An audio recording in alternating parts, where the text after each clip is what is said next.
Good morning, everyone. I'm Brian Smith, the chair of the TCHC's Board Governance, Communications, and Human Resources Committee. Welcome to the public session of today's committee meeting. In the light of the need for social distancing to limit the spread of COVID-19, we are holding this committee meeting virtually. First of all, I would like to acknowledge that that each of us is on we hold this virtual meeting is on the traditional territory of many nations, including the Mississaugas of the Credit, the Anishinaabe, the Chippewa, the Haudenosaunee, and the Wendat peoples, and is now home to many diverse First Nations, Inuit, Métis peoples. And we also acknowledge that Toronto is covered by Treaty 13 with the Mississaugas of the Credit. There are no decisions to report out from the in-camera session of today's GCHRC meeting. During the public session, all items will be brought forward to the GCR's information, including a report on the TCHC related City Council decisions, tracker and action items, and a report on the 2020 board evaluation results. At this time, I would also like to make some comments that TCHC's COVID-19 response is now in its 8th month.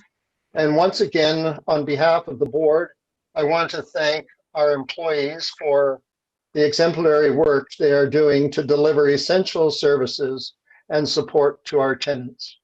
Many of our communities are among the hardest hit by the virus, and I am proud on how our employees have stepped forward to support tenants who are self-isolating and help agencies deliver food and other essentials to seniors and vulnerable tenants.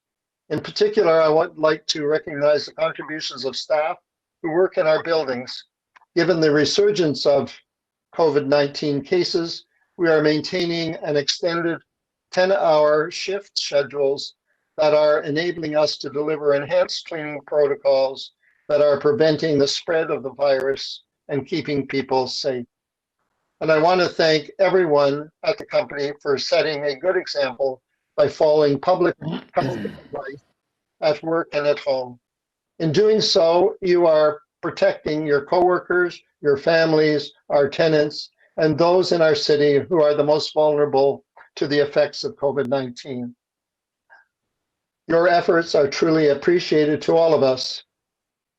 I also would want to extend my appreciation to the tenants, because I know, like in all neighborhoods, it is neighbor helping neighbor that is so important. So for those tenants who are assisting with their fellow neighbors, I really appreciate your support and your work. Thank you. That concludes my remarks. Thank you for listening. We have received no requests for members of the public to make deputations at today's meeting. Requests to speak or question staff. Any committee members who wish to either question staff in relation to a matter on today's agenda have the option to use the chat function within the WebEx application to signal the board secretary that you wish to do so. Governance staff will manage the speakers list and the committee members who want to question staff. Voting on agenda items, in keeping with our practice adopted by the City of Toronto, we will, in the absence of a request from a committee member, conduct votes by way of show of hands. To assist in this process, we would ask all committee members to ensure their cameras are on and request staff participating in the meeting to ensure that their cameras are turned off during the voting process. Should a committee member request that we do so, we will vote on items as required using a voice vote.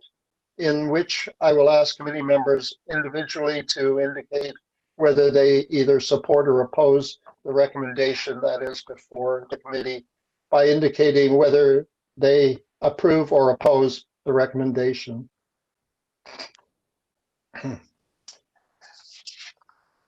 Item 2A, the consent agenda. I will review the public consent agenda item and the public regular agenda items as listed on the agenda. Are there any questions with regards to the consent agenda items or the regular agenda items?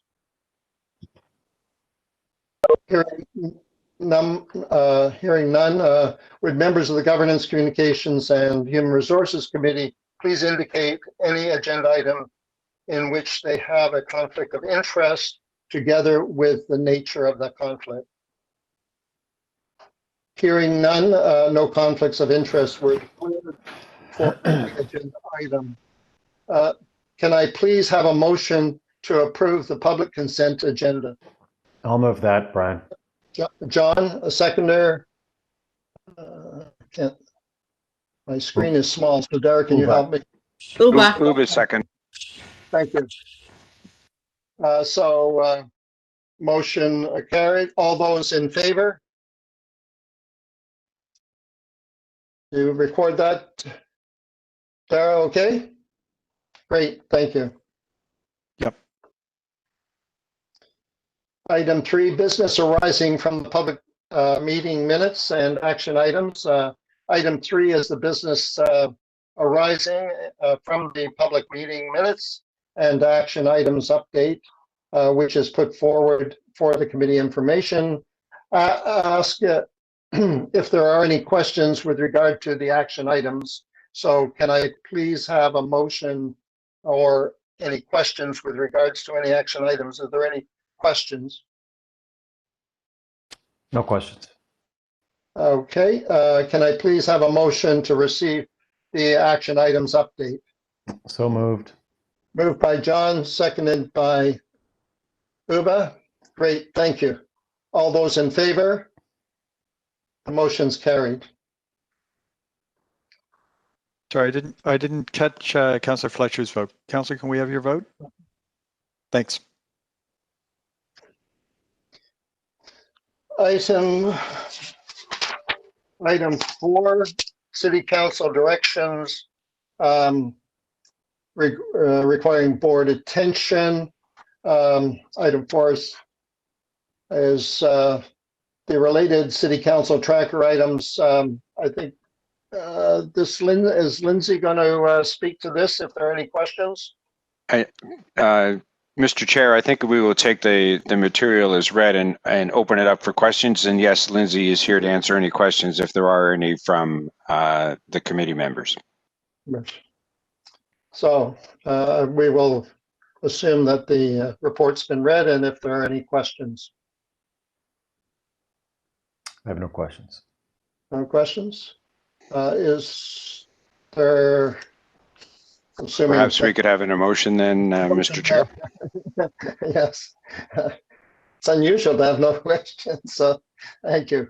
Could we have a motion to the committee express their approval of the report? So it's to receive the report. Yes.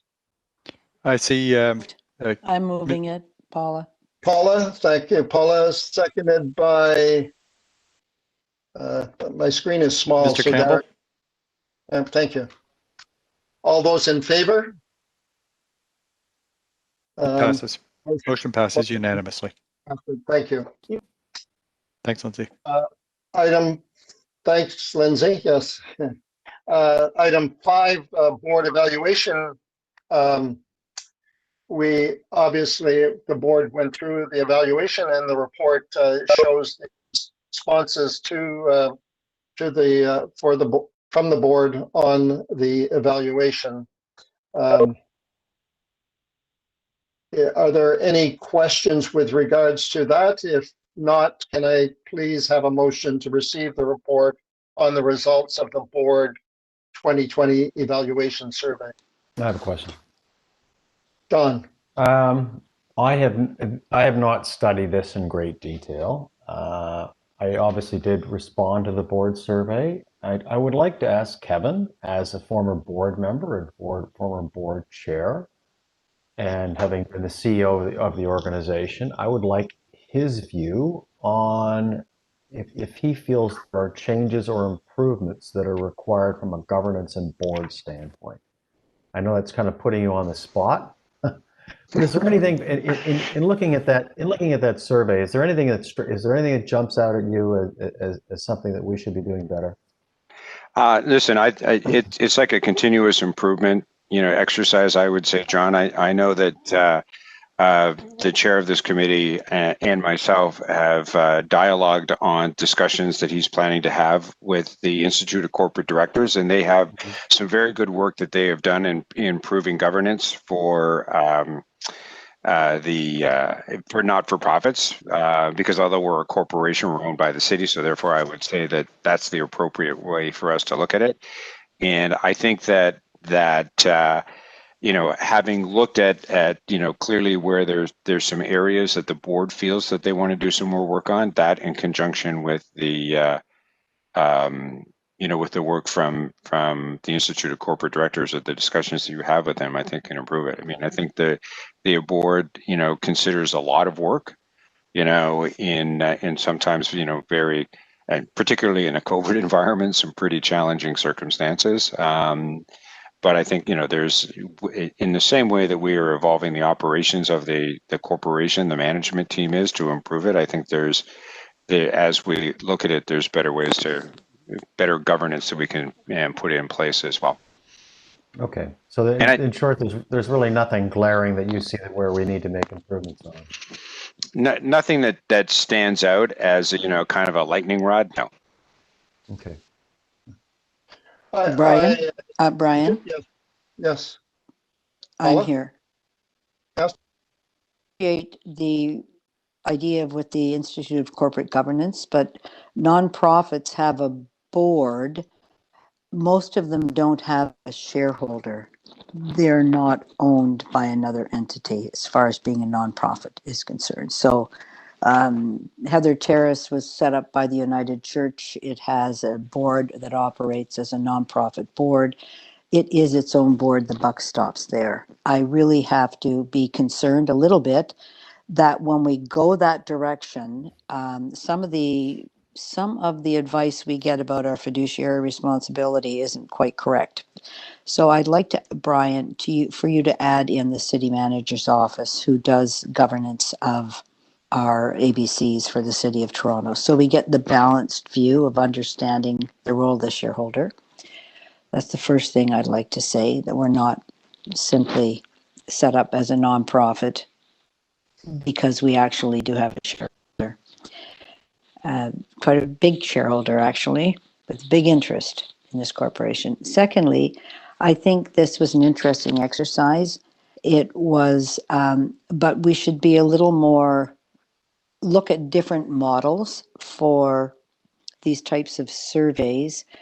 And also, to my mind, I think we've come a long way in understanding that we have a relationship with the city that I don't believe other boards may have had such a clear understanding. Not city corporately as the entity, and the city manager and deputy city manager.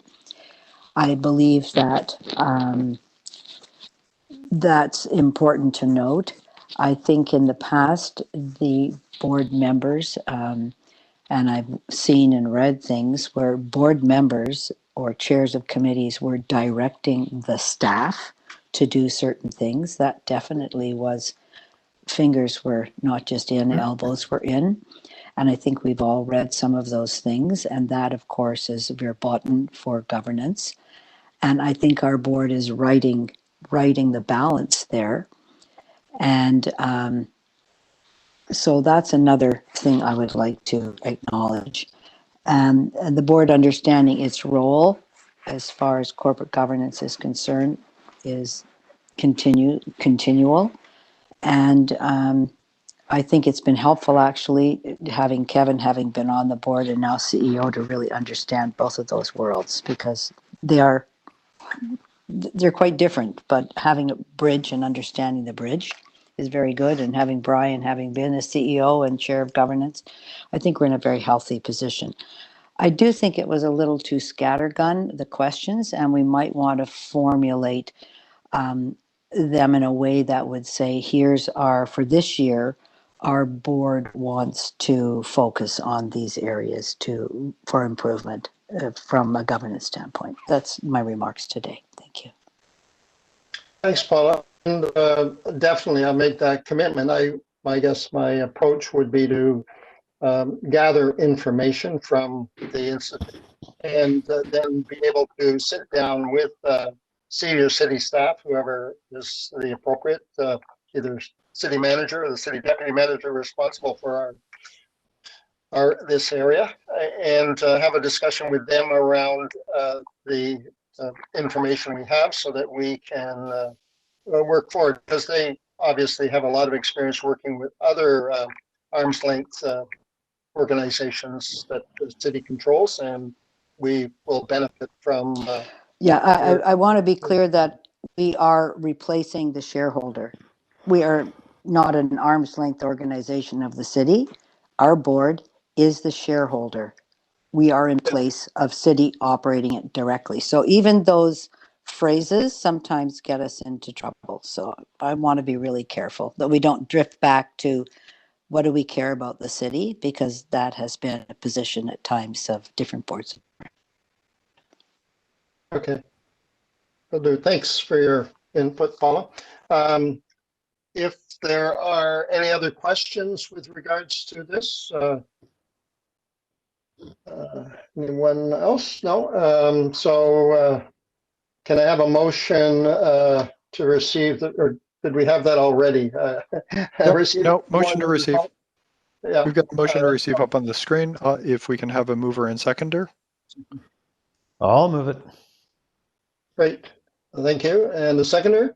I think I see Uba. Uba, thank you. All those in favor? Motions. Item number 6, with regards to professional standards unit, there is a report that has been provided. I assume that we'll have looked at it and read it. If we have any questions on that, I will ask for questions on that. And I just pardon, Paul, you're breaking up.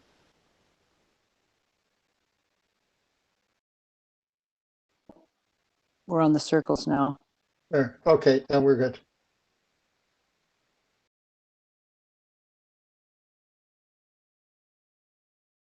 A brief overview of it. I'm going to turn my camera off so I'm not creating all the circles. Thank you.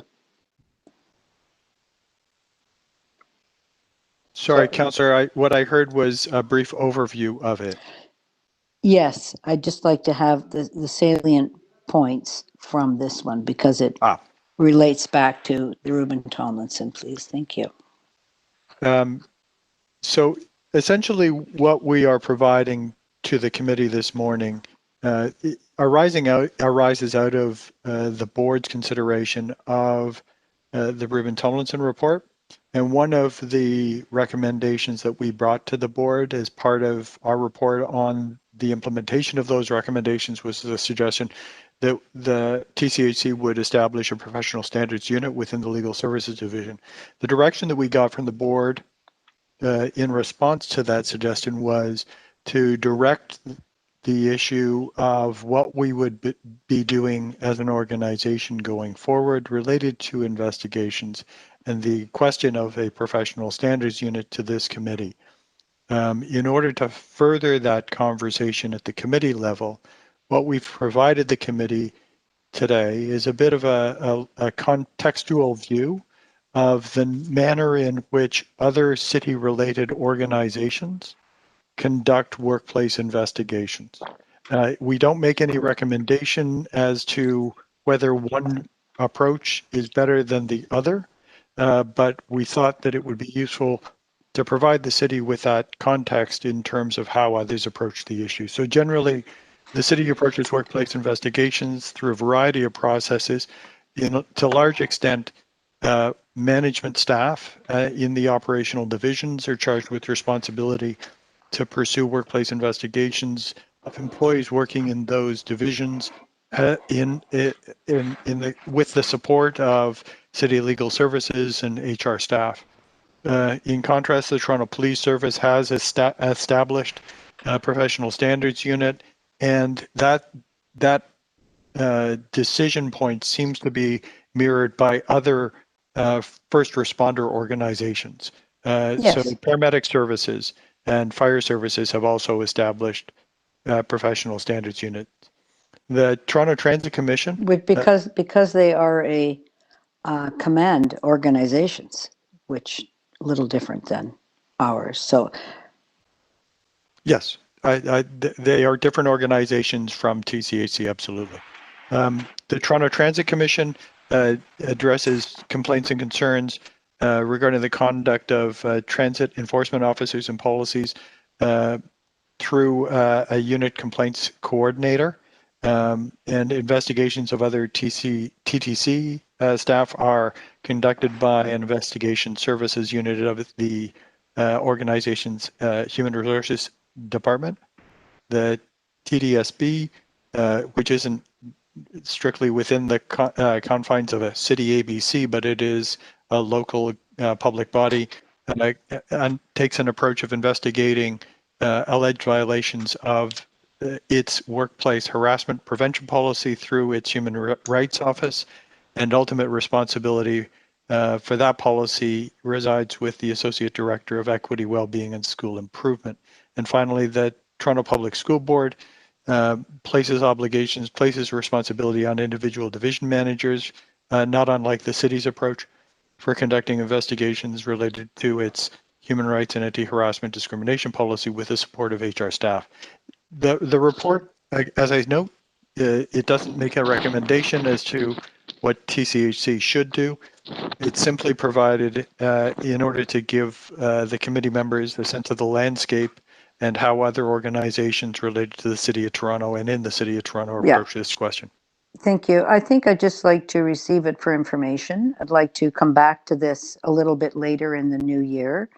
I also don't think that you should be using the command structure organizations as a reference here, because they're very different. Some people carry guns. I don't think our staff aren't carrying guns yet. But I just think we need to be very careful as far as what we're comparing our process to.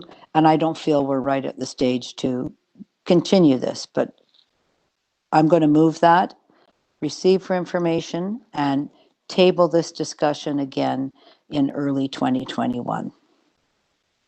Mr. Chair? Yes, John? Yeah, I would sort of echo what Paula says. I think it's for a longer discussion, not sort of at the very end of a fairly long meeting. I think it involves a little more kicking around probably by the board. It's a fairly important initiative that I think we have to undertake, and it merits a much longer and thorough discussion.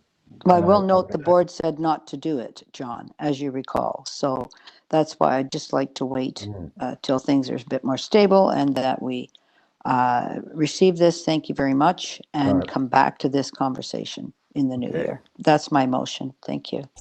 Thank you very much, Paula. Yes, I have some questions, but they'd be better handled in a later discussion.